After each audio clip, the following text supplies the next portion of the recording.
I know that there will be some concern, perhaps from listeners of this podcast, of why should we think about housing for people leaving prison? Why do they deserve housing? Why do they deserve a home? But the fact is, if we are to think about kind of the wider societal well-being and reducing reoffending, then we do need to take the issue of housing for people leaving prison very seriously. Welcome to the Research and Reason podcast. Join us as we discuss the latest research, news and opinion from arts academics at the University of Auckland. Kia ora koutou, ko Julianne Evans aho. I'm Julianne Evans, the Media Advisor for the Faculty of Arts. And today I'm talking to Alice Mills, an Associate Professor of Criminology in the School of Social Sciences. Morena, Alice. Morena, Julianne. Thank you for being here. Thank you for having me. We're talking about prisoners and housing today because Alice has been focused on a big Marsden-funded project on the subject, and it couldn't be more topical, coming into the so-called law and order election that we're facing. So I'm interested, Alice, in what is supposed to happen to prisoners when they leave prison. Where are they supposed to go and who organises it? This partly depends on where they're being released from and also how long they have been in prison for. But most prisoners should be given a case manager, and that case manager should contact them towards the end of their sentence and find out whether or not they have somewhere to go, and if not, put measures in place to arrange housing for them. If the case manager doesn't do that, for those on short sentences, they may be referred to what's called an out-of-gate provider, which are community organisations which run the out-of-gate scheme, where they will be given help to navigate life post-prison, and that should include getting some assistance with trying to find housing. Crucially, though, the thing to know in terms of people leaving prison is that often people don't actually meet their case manager at all, or are given very limited assistance in terms of helping them to reintegrate back into the community. One of the main problems that has been fairly well highlighted in recent weeks with a study released in relation to debt and finances of people leaving prison is that people leaving prison are given up to $350, a Steps to Freedom grant, in order to basically to re-establish their lives.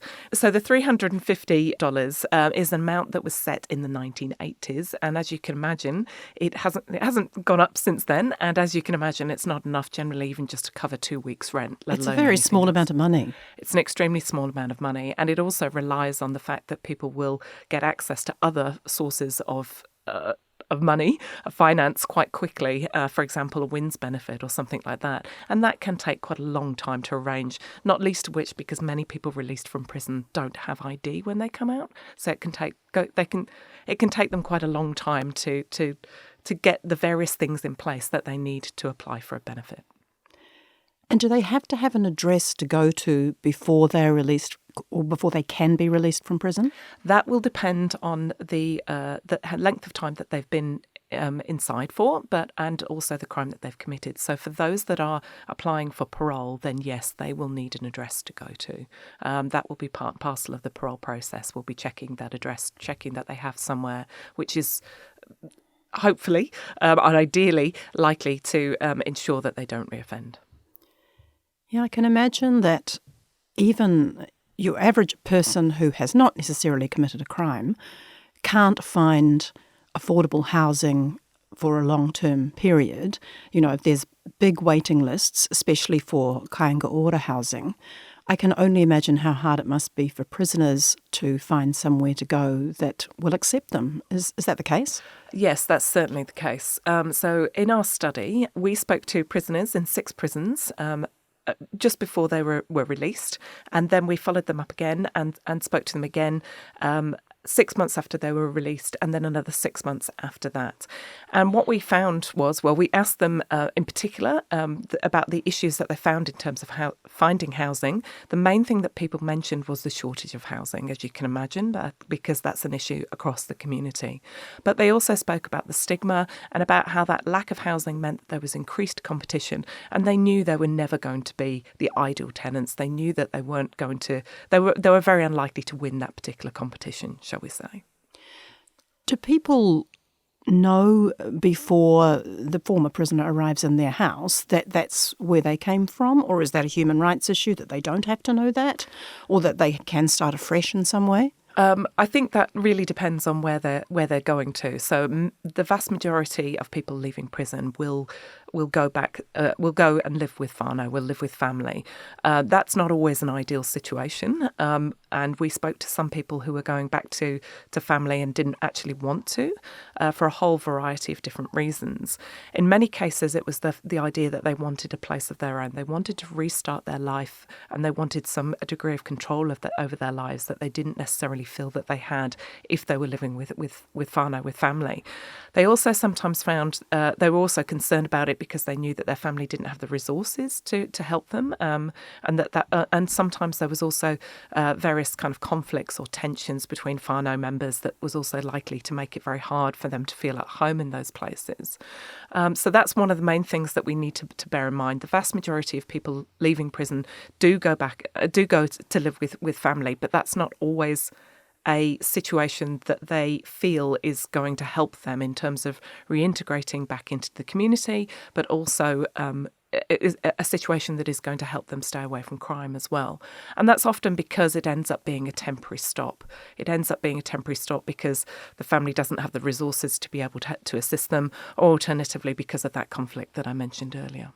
And perhaps because their family have other issues that they have to be dealing with, and they don't have the capacity to manage somebody else, perhaps. Yeah, absolutely. Yes, that can be very tricky. And as a consequence of that, as I say, it can often be a temporary measure. And really, if we are to maximise the impact of housing in terms of reducing reoffending, then that housing needs to be much more stable. You mentioned, I think to me earlier, the idea that getting this process going before people leave prison is fundamental to its success potentially. Yes, absolutely. So what we found in our study is around about 60% of the prisoners that we spoke to needed help with housing but hadn't actually been given any. So that's the first thing to bear in mind, is that support, even though it's there on paper, is often actually very limited in practice. The other thing to bear in mind is that much of that support does come right at the very end, so a few days before release.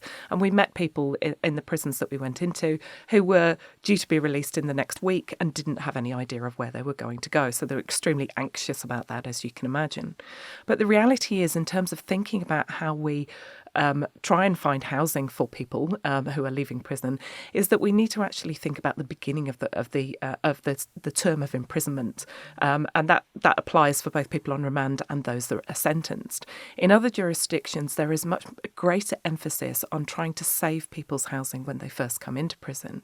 This is particularly the case if they are on remand or they're on a short sentence, because often it's a lot more cost efficient, as much as anything else, to try and save somebody's housing rather than to allow them to lose their housing, often gaining a substantial amount of debt in the process, and then to try and find somewhere for them to live after they leave. So some prisons, for example, in the UK, have a housing officer, often one that's associated with the local council, so has experience in terms of dealing with housing. And when somebody comes into the prison, they will be asked about their housing. They will be asked if there is where they are living, and if they're in, for example, private rented accommodation or council accommodation, some kind of public housing.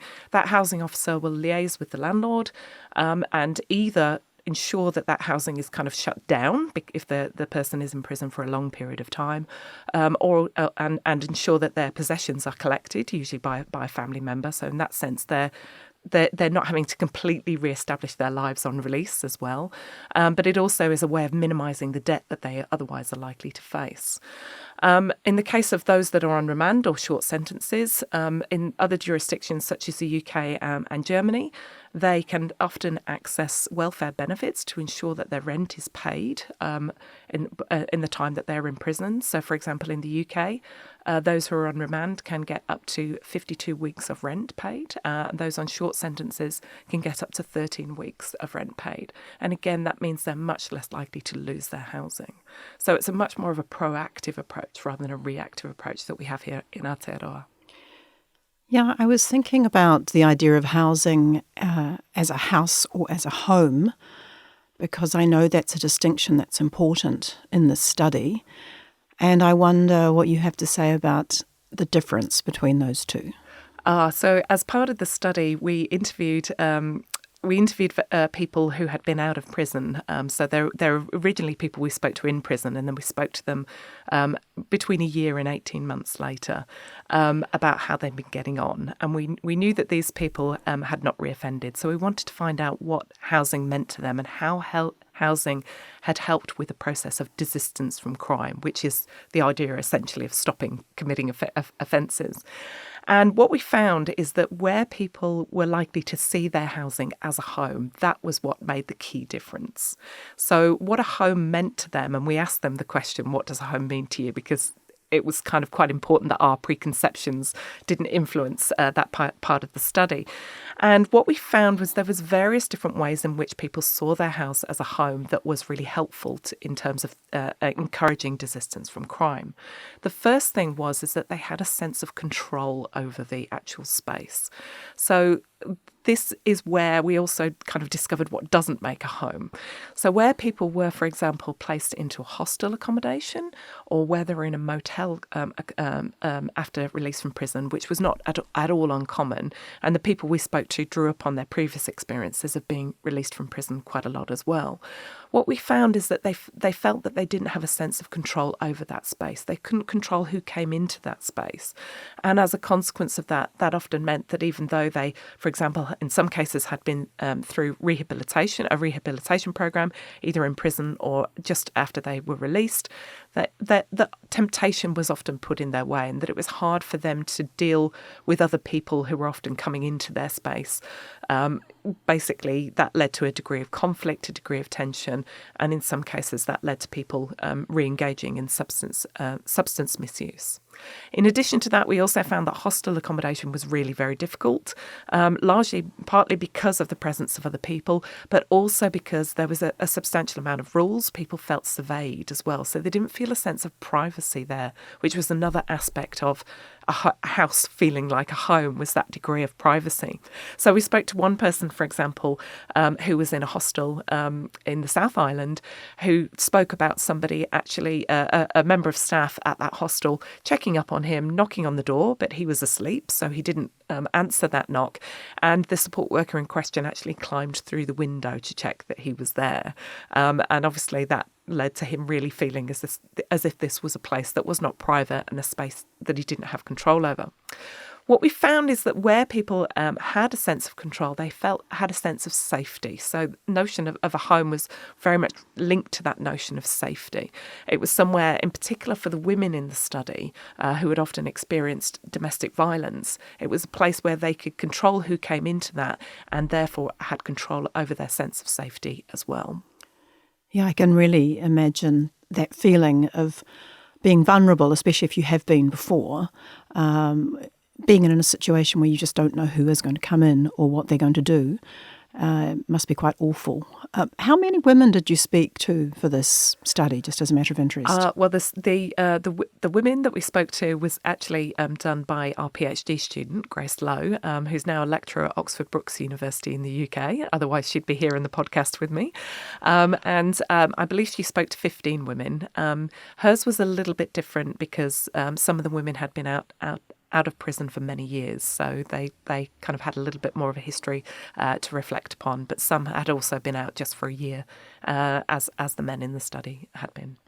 As part of your study, did you find out if there was one group above another that had more trouble finding stable housing? Yes, absolutely. So Māori, as many people will know, are overrepresented in the prison population quite substantially.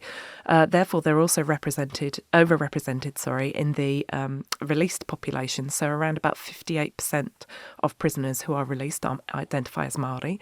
And what we found was that Māori were 1.7 times more likely to be living in unstable housing after release, and 2.4 times more likely to have moved more than twice in the 6 months after release, so they have high levels of residential instability. And we also asked our participants in the study how hard they had found it to find housing after release.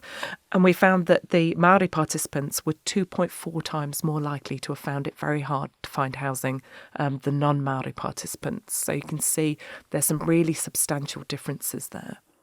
What do you put those differences down to? I think it's going to be a multitude of different factors. So not least of which the stigma of being in prison and the fact that Māori are more likely to have been in prison, so more likely to be affected by that.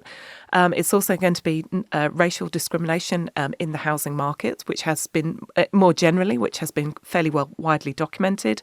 It may be due to the fact that Māori are less likely to own accommodation, but it's also likely to be about the kind of support that they are given and the kind of specialist programs that are available that are funded by corrections.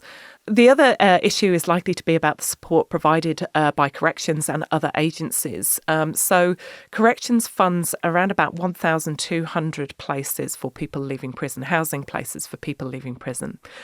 These are often targeted at those who are serving 2 years or over, and they have different provisions in different parts of the country, and all of the different accommodation schemes that have run have different criteria. But many of them are designed for single people, and often in some kind of hostel accommodation or studio flats. So some of those housing places will not be close to people's whānau, for example. They may be in geographical locations in other parts of the country.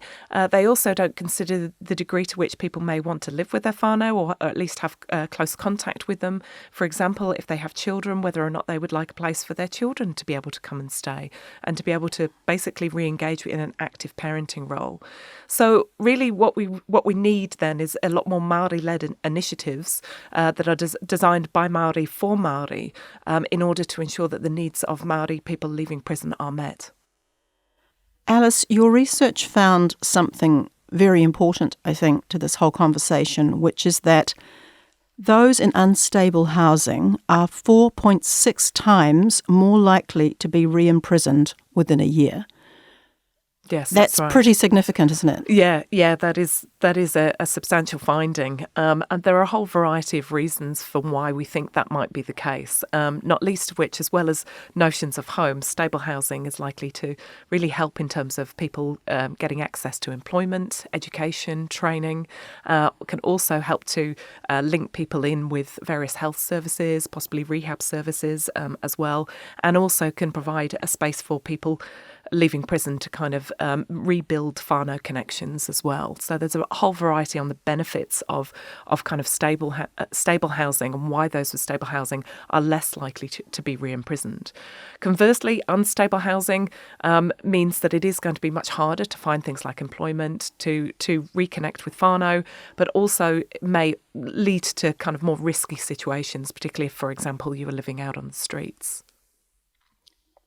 When is the next stage of this? What's going to happen now in terms of your study? So we are going to release our report from the first part of the study, which deals with the relationship between stable housing and reoffending, and also just people's experiences of reintegration post-prison. That will be released at the end of the month, and that contains various different recommendations for action. A paper looking at the implications and the importance of home in the process of desistance, the process of turning away from crime, is also due to be published, and we hope that will be released before the end of this year. Fantastic. Well, I guess I could ask you now, finally, what would you like to see happen to fix some of these obvious issues that you've found? In an ideal world, if you ruled the world, what would happen? If I ruled the world, that gets complicated because it involves so many different agencies. I think one of the main things that we need to bear in mind is, and I know that there will be some concern, perhaps from listeners of this podcast, of why should we think about housing for people leaving prison? Why do they deserve housing? Why do they deserve a home? But the fact is, if we are to think about kind of the wider societal well-being and reducing reoffending, then we do need to take the issue of housing for people leaving prison very seriously. What I would like to see is the agencies involved, and so that will be corrections, but not just corrections, but also Kāinga Ora, MSD, and various community and iwi organisations as well, really have a good think about what is likely to meet the needs of people leaving prison. As I said before, a lot of the current accommodation tends to be quite short-term, only for those who have served long sentences, and often has very specific criteria for people to access this. So the current specialist accommodation in particular tends to be fragmented, patchy and inadequate. What we really need to think about then is what is going to meet the needs of those leaving prison, and in particular, how is this going to maintain or enable them to develop connections with others that are important to them, so such as their whānau. We know that this is also incredibly important in terms of reducing reoffending. So we have to think about how housing is going to enable those kind of really important social connections. And we need to be able to afford this, don't we? Because it's very expensive to keep people in prison. It's a very fiscally irresponsible approach. Yes, so it was, in fact, of course, Bill English that suggested that prisons are a fiscal and moral failure. And so if we want to kind of tackle crime and we want to tackle the expense of imprisonment as well, it would be really good for politicians to think about the reintegration journey of those leaving prison, and in particular the importance of housing, which has been described by American researchers as the linchpin of the reintegration process, and something that can so clearly impact on those people's lives in such a substantial way. I hope our politicians are listening. Thank you for coming, Alice. Ngā mihi. Kia ora. Thank you. You've been listening to the Research and Reason podcast. Stay up to date with the Faculty of Arts by following us on social media.